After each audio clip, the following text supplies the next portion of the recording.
Hey, sup, bro? I'm gay, but I'm really not like that kind of a gay. Like, I'm really mask, you know? I'm really only into like straight acting guys who don't really know that I'm gay, you know? Hey guys, it's me, Michael Chacho, and welcome back to my Fat Fem Asian Life.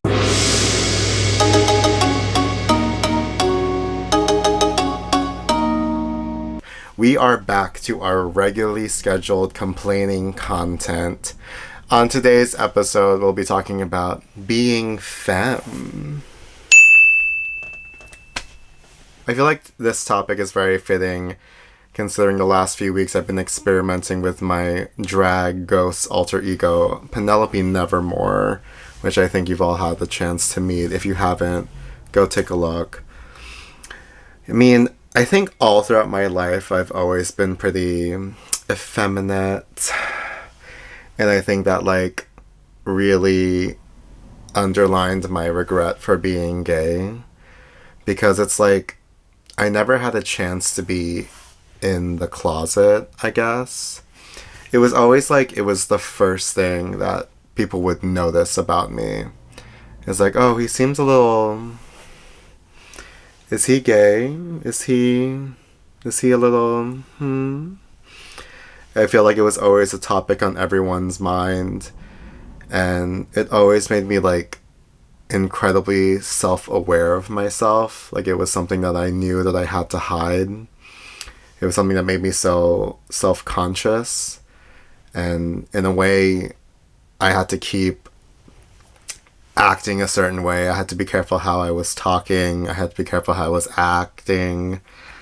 It was like I was constantly always regulating myself and controlling myself.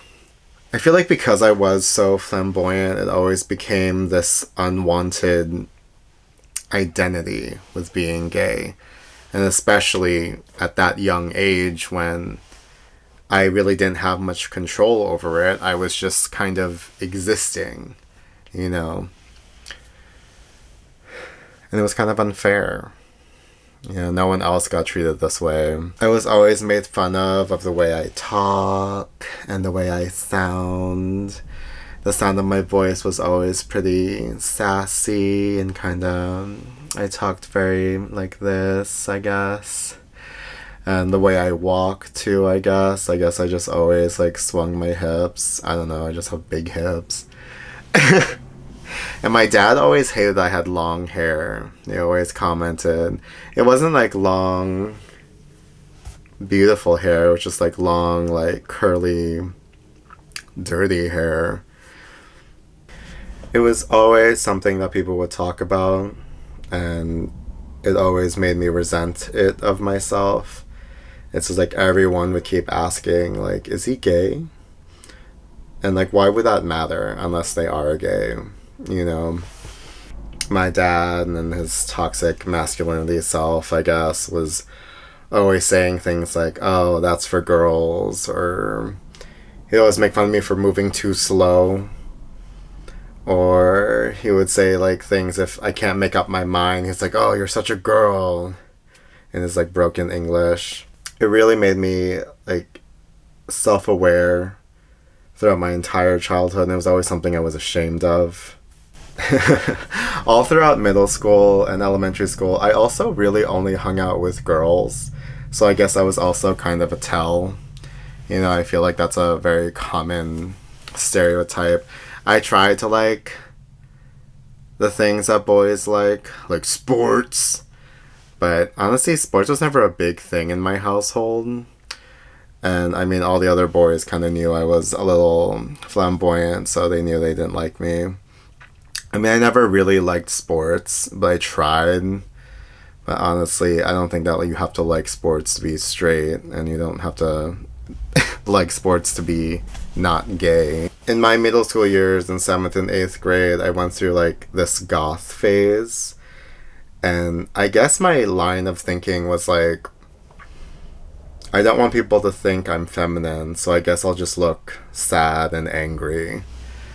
And I guess it worked. I mean, I guess I just wanted to look intimidating, or I just wanted to express how angry I was. I guess I just wanted to be avoided. And then my senior year of high school, that was like my sassy era. At that point, everyone at school knew I was gay, and I was safe in some ways. Safe enough. I guess I got so comfortable, and I really was leaning into it. Being femme was like a stereotype. It was kind of like my persona at that point. I was always the sassy one with like a witty comeback. So now, I mean, years later, being an adult in the gay world, you'd think I'd be doing so much better now, right? It's like, yes, sir. I mean, journeying through gay world and through all the dating apps and dating culture, I also felt like I was seen as too femme because of being Asian, and there's like that stereotype of soft Asian Twinkie lady boy. I feel like a lot of my time on dating apps, I always got like older creepy guys, and like I'd be 19 and they would be like 60 something, and they would always comment on how soft my skin is. I'll admit it's pretty soft. I never felt like I was man enough, and people on Grindr definitely made me aware of that. And I also realized too that I was I was definitely part of the problem.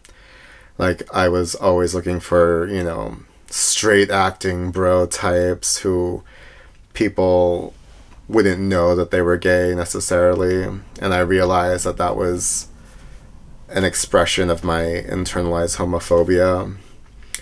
And then it affected the way that I wanted to look too, because men favor that masculine physique, and having muscles is like the ultimate form of being masculine, because you look big and broad and hard and strong and tough.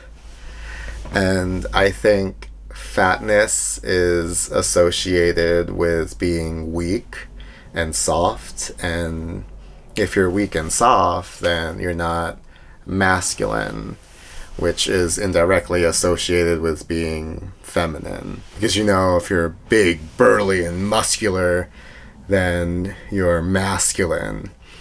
And fatness is associated with being soft and curvy and voluptuous. Am I voluptuous? And then, adding Asian to the mix, which I think has always carried this stereotype, at least in America, of being small, quiet, and soft, and docile. And they're always portrayed as very unmasculine, at least that masculine stereotype. I'm not sure exactly where I fit in. I feel like